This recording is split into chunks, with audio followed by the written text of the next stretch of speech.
Hey everybody, Karen from Ask the Spirit Guides. I hope you're doing well today. So this is part 2 of the conversation that we were having last night. So if you haven't listened to part 1, I would go back and listen to that first, okay? And then come back and listen to this one. I mean, you could listen to it now, but you're going to just be getting in the middle of the conversation, okay? And what we're talking about is kind of the behind the scenes, what's going on. We're just exploring with the lead team what's going on with a system in the world that doesn't appear to be what we thought it was. Basically, our financial system is what we're talking about in these 2 episodes. How things are being taken apart right now and Trump's role in that. So, okay, enjoy. I'll see you tomorrow. Bye-bye. But if you start to look at him as playing this role because people pay attention to it, like he's called a narcissist, right? He does look like he is. But the question is he playing that role to call attention? Now, it's very hard for me because I go back to when he used the way he treats Rosie O'Donnell. That was a long time ago. And I don't think he was involved in this whole thing this long time ago. So the lead team has said he is a white and a black hat. And that makes more sense to me. Although I need to ask them, they might have been saying he's a black hat, playing the role of a black hat, but actually doing it for humanity. But I find that hard to believe because I think he's been an asshole his entire life. So just because he's been so freaking rude. Or maybe he knows something about Rosie O'Donnell that we don't know. I don't know. I have no idea. But it's like, how could he be so tuned in if that's the case? Maybe he's a channeler. I don't know. I know it's crazy, right? It's crazy. And you guys know, I mean, if you've been around the channel, you know how I've felt. So, but the goal is to make people understand how systems shape behavior and outcomes. The long-term direction is a population that can recognize manipulation and make conscious choices.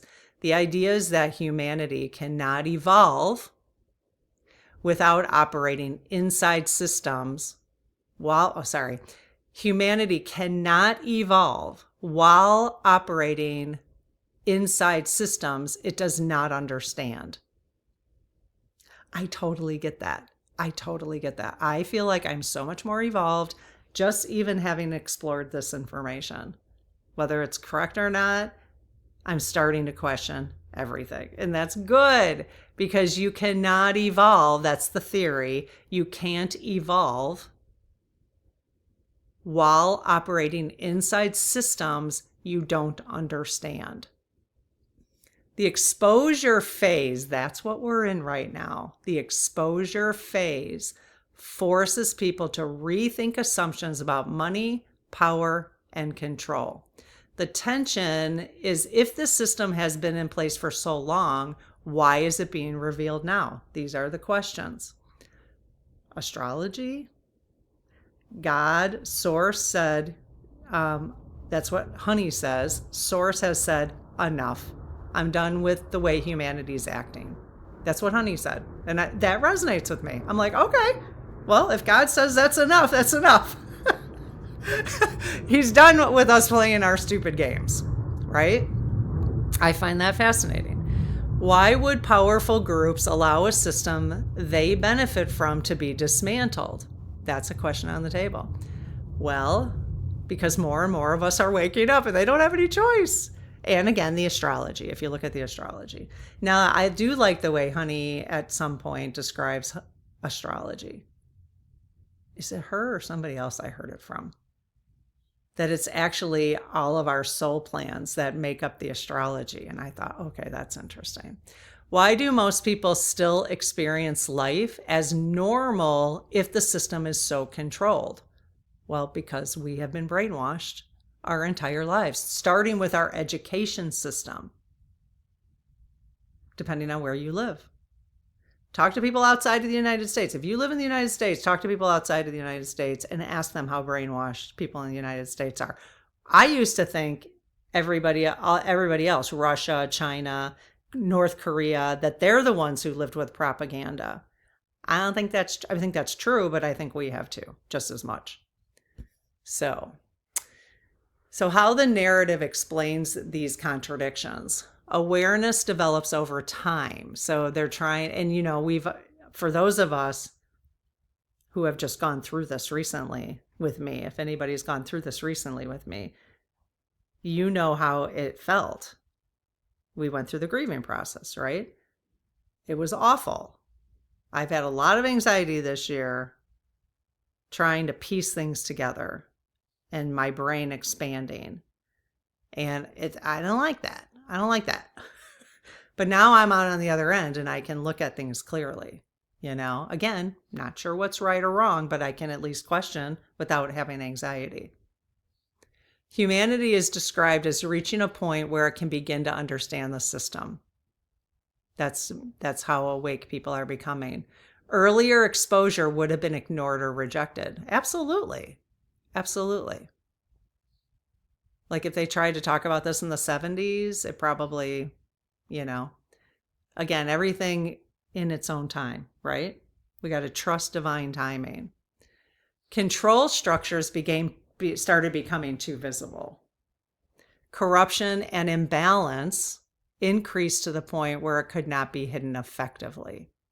So, and we have white hats within all of the organizations, the control organizations that have had to, people get unalived, and they've had to be very, very careful because people who have control over others, they're going to want to keep their control.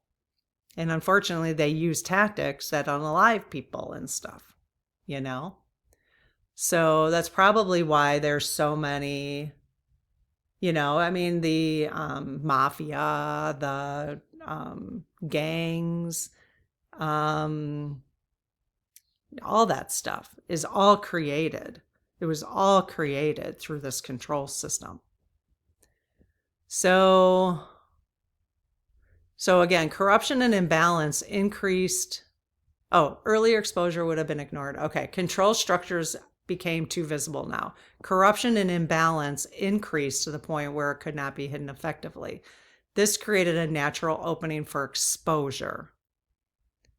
Awakening is not simultaneous. Some people begin to see patterns earlier than others. This creates a mixed experience where some see change and others do not. I mean, that's what happened with the QAnon thing, and I haven't gone into the QAnon stuff. But some of the stuff they were wrong about. But some of the stuff they were right about. And then when they were wrong about things, then they get debunked, right? Of being wrong about everything. So that's what kind of happens, Same with Candace. When I first started talking about Candace like 9 months ago, because I didn't even know who she was. I just found her like a year ago. And I remember comments. Oh my God. People here were like, she's a conspiracy theorist. Don't ever listen to her. And I'm like, now that I'm listening to her, and maybe that's the energy she was giving off. I don't think she's giving that energy off now. I think she's come to realize her role in this, and she's doing a good job. I find her to be so brave. I'm like, holy shit. If you watch her and you find her the same way, it might help you be even a little bit more brave. Because I can't believe how brave. I mean, she is calling out, and she may not be right, but the way I'm like, wow, I've never seen anybody with so much backbone. Holy crap.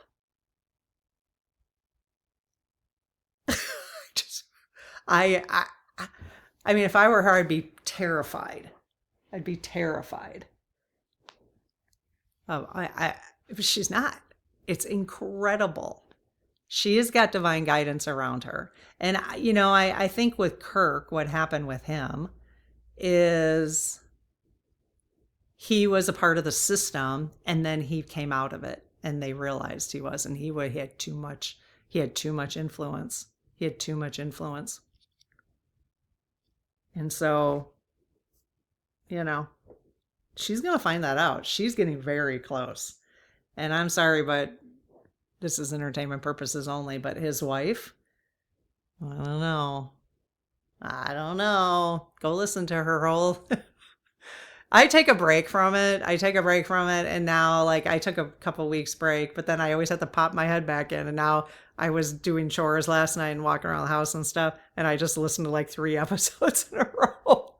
And I mean, she's calling Trump out. And she's bringing receipts. I'm sorry, but she brings receipts. I'm not saying I'm sorry, but I mean, for people who diss her, then you're not listening. You're not listening. And she'll say up front, this is my opinion and I'm sticking to it. It's my channel, you know. She tells you when it's her opinion versus when there's something that she has heard directly. You got to hear the stuff that came up this week. Oh my God. It's incredible. Now she's fine. And you know what? It started. See, this is Charlie Kirk's gift to us by him being unalived. Thank you, Charlie. And then it's not a coincidence that her and Charlie grew up together basically as young adults, and that she is not stopping, because it started with that investigation and she's still working on it, but it's leading down a lot of different roads that's going to expose a lot of other things. That's where I can see this going. If you're in Colorado right now, if you live in Colorado, Honey actually lives in Colorado.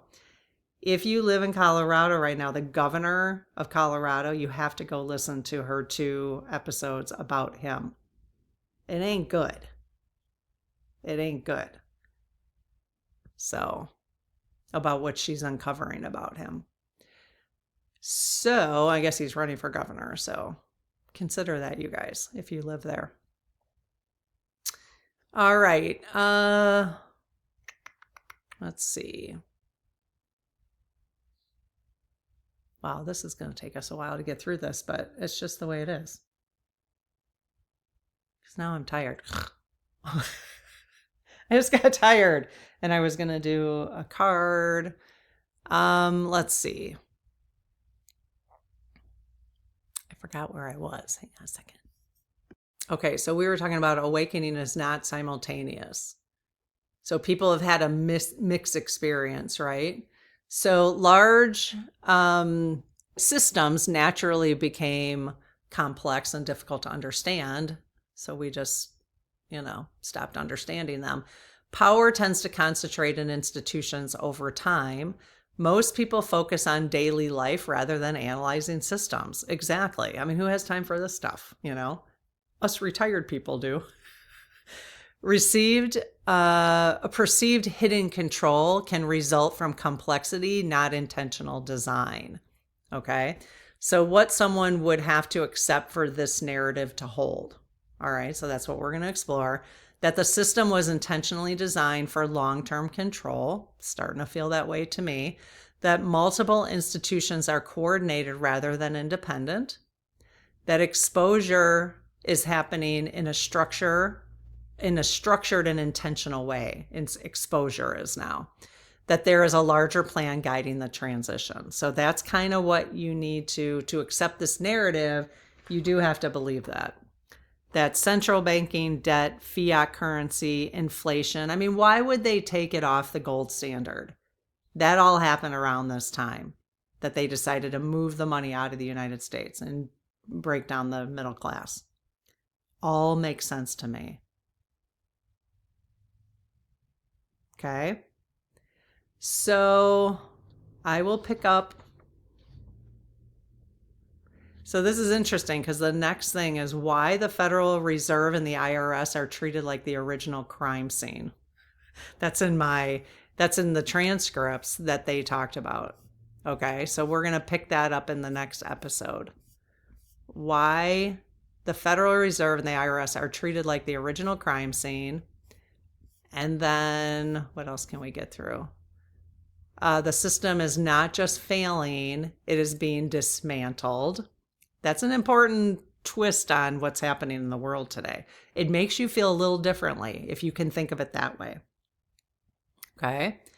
And then we'll continue why they see separate events as one war, not many events. The people that I copied the transcripts from.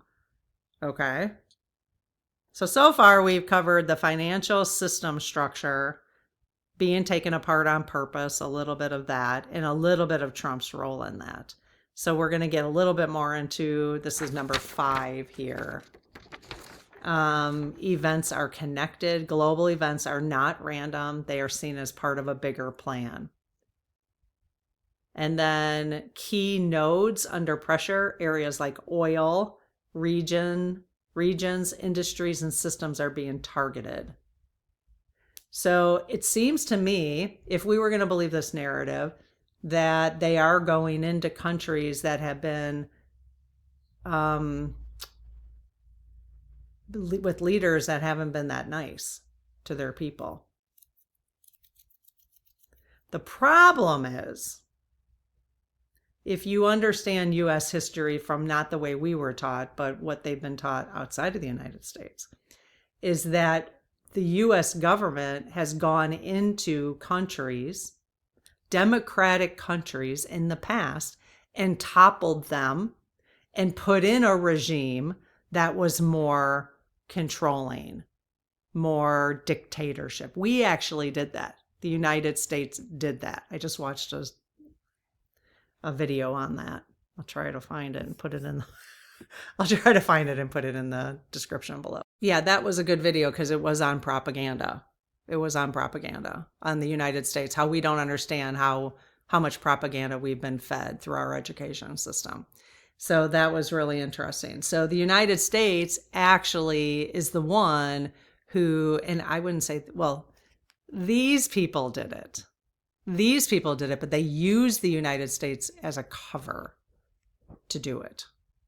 They've been the puppets, the military, the military industrial complex, the financials. That's all a part of these guys and girls, the structure. So, so we're the ones who went in and did that to Iran and did it to Cuba. And now we're going into, now the white hats are going in to fix that, to make it more democratic.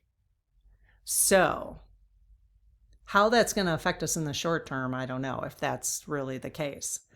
But if you look at the story this way, then I don't feel like our government, that's who the people in charge of our government right now, are trying to hurt the world. I think they're trying to help it. If you look at the story this way, as you go out and feed your algorithm, you might start getting, if you look at the things that I'm looking at right now, your algorithm is going to start giving you different viewpoints and you're going to start seeing different patterns. And I think that's the important part here. I think that's what's happening to me. And I'm over the grieving process so far. So I'm feeling pretty good. I don't feel like I don't have a bunch of anxiety about this anymore. Like when I first started reading this, I could only read like a page at a time. And I would have so much anxiety about it because it was so new. It was such new information. And I was like, oh my God, I put it down. I mean, it started with MK Ultra. That's where my whole awakening started. And when I started listening to stuff like that and started reading books on it, I didn't even finish the books. I couldn't finish them. I could now. I could go back and finish them now. But then I was like, it was so outside of my nervous system scope. I just couldn't handle it. But my nervous system has adjusted and my vibration is much higher. I'm at acceptance that this is a crazy world we've been living in. So you just have to it depends on where you're at in the process. I understand it. I understand it big time. Because that MK Ultra, that's really where my awakening started with all this, was understanding that. And even understanding when I did David Wilcox a couple days ago, that I heard, or I mentioned in Coffee with Karen, I think, a couple days ago, that David said he was an MK Ultra victim. So we don't even know for sure if he unalived himself from, or had the issues he had from his own sovereign spiritual being. Was he sovereign, or was his brain controlled? Because he was in a mind controlled. It's hard to say. We will never know. I mean, I will do a pendulum session with him when he's ready, and maybe we can ask him, you know. So, and I'm even feeling like, now that I'm seeing these allegedly entertainment purposes only, but I'm questioning, and I've questioned this before, I think I might have mentioned this before, but I'm questioning whether Columbine, all the school shootings, I mean, not all of them, I don't know. Sandy Hook, when Sandy Hook happened, even Columbine, obviously, when Sandy Hook happened though, weren't you like, that is impossible? How does somebody walk in and do that to kindergartners? How does somebody do that? That's impossible. I do think it's impossible. It is way more possible in my brain now that now that I understand MK Ultra. I know. But that to me is way more possible than someone having just depression and doing that. I don't buy it. I'm not buying it. I'm not buying it. It's getting long. This is getting late. My sister's going to be like, you said you were going to, I keep saying I'm going to record for 30 minutes, but oh well. It's just that it's my energy that she's trying to protect. We got a lot of important things to talk about. Okay, I close my aura to all but my higher self, the God consciousness, my guides, guardians, the lead team collective, and only those of the highest and purest light, and ask Archangel Michael to please protect my channel, your channel, our community, the lead team collective, so it is all of the highest and purest light. Amen. Hey, lead team. How's it going? Thank you for being here and partnering with us. Really appreciate it. Please, really, really, Archangel Michael, all of yous, Jesus, Source, all of yous. Please just, protect our community here so that it stays, so we can have safe and honest conversations as we explore what possibly are different truths in the world. So we'd appreciate that. Thank you. And keep everybody individually safe as well, okay? Thank you. Okay, so they said yes. I'm tired now, so I'm not even sure what to ask at this point. I think what I'll do is I won't record another. So tomorrow night will be the self-care. I think will be self-care. Yeah, I think tomorrow night I'll put out the self-care video for May. So then we'll take a little break from this. I'll collect your comments and your questions from yesterday's video and today's video. And then we'll talk about that in the next one. Okay? Next Coffee with Karen. Okay, so lead team. I literally don't even remember what I was just talking about. It's crazy. Okay, well, lead team, is there any truth to the stuff that we talked about today? Oh, I was talking about, Sandy Hook. Yes. Was allegedly, and entertainment purposes only, was the person who did that to Sandy Hook, were they under MK Ultra? Yes. See, that makes so much more sense to me, you guys. What a bunch of fuckers. Sorry. What a bunch of fuckers. That's all. Where's my mug? Where's my mug with the bottom? Oh my God. I just went back into anger. It's just unbelievable. Again, allegedly. But same with Columbine. See, that's the same with Columbine. Yes. Same with the movie theater shooting. Yes. See, that all makes sense to me now. Same with Las Vegas. Yes. Doesn't that make more sense? Yes. Look at that really wide swing. Okay. Think about anything, you guys, and you can almost wonder. I mean, for sure, what happened in Butler, the poor kid on the roof, was in a BlackRock commercial. I mean, come on. MK Ultra? Yes. See, now that I have an issue with because Trump was involved in that. And two people got killed. And other people, I mean, but you guys, if you go, if you go back, if you go back and really watch, like, some people dissect that whole thing, I'll put a video. I mean, it's so, okay, it's so obvious. I mean, I knew it the day it happened. I'm sorry, but I just was like, no, I'm sorry, but that's just not. But it's so obvious. People in the crowd, I can't explain why somebody in the crowd got shot and whether that actually, I'm not just saying he didn't, but, but people in the crowd did not act normal. Like, that is not how you act. And then as Trump's standing up, all these photographers run up in front and a flag lowers behind him. Like, the flag wasn't even up. It was not here, like behind him. The flag lowered as he said, fight, fight, fight. I mean, it was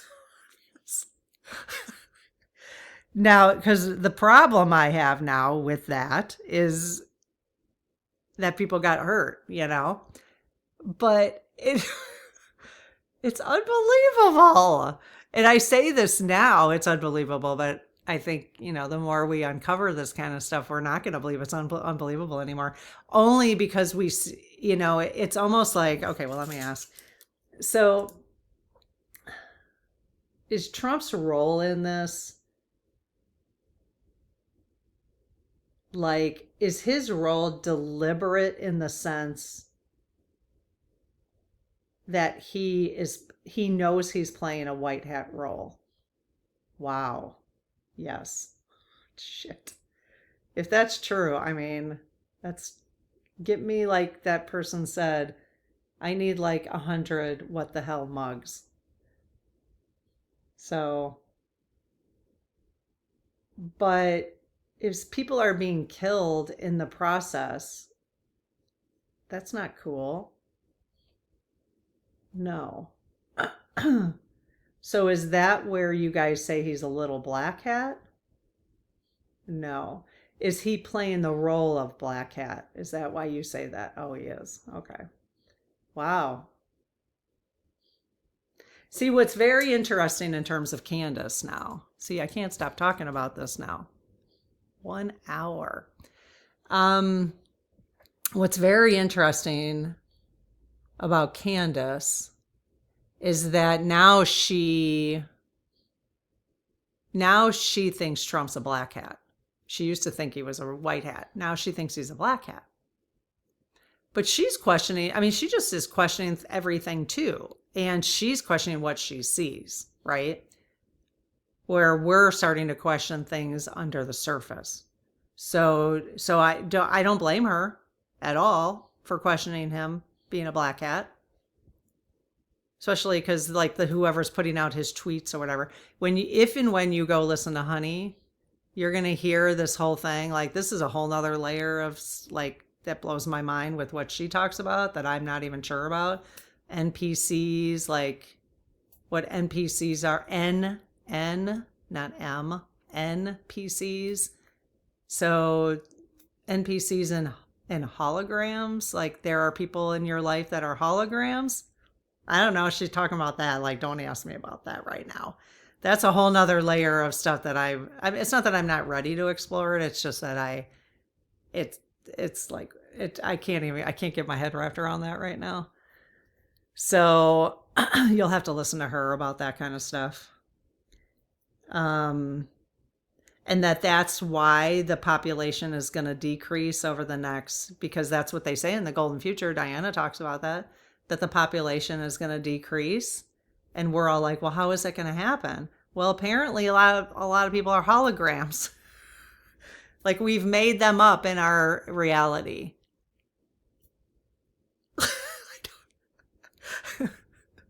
I know.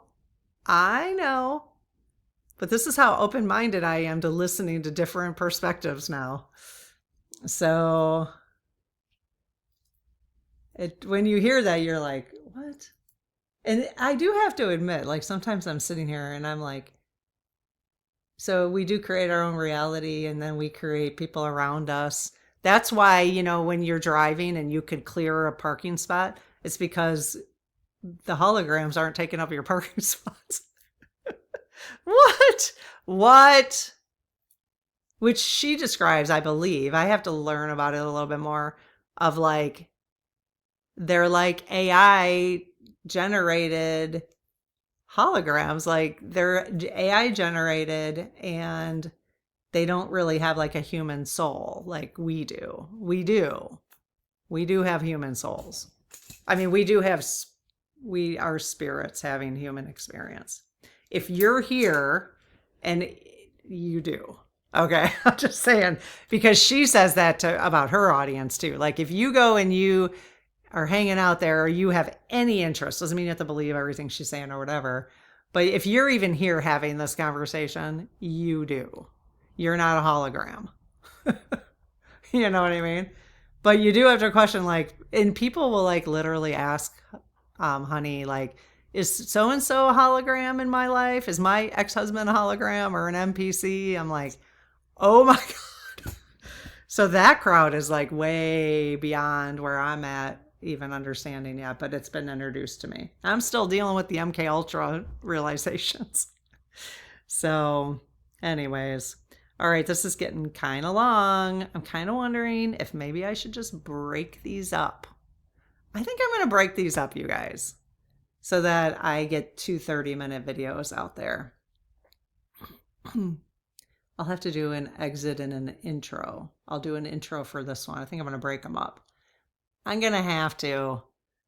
Otherwise, I won't have time to keep recording stuff. I said I would, but I'm not going to do a message today. I know that's rude. Okay. All right. Interesting stuff. I don't know. Do you want to keep talking about this? Do you want me to keep talking about this? We'll see where it goes. Okie dokie. I'll see you tomorrow. Tomorrow's self-care for the lead team is going to tell us what they want us focused on for May. Okay. Okay. We'll see you later. Bye-bye.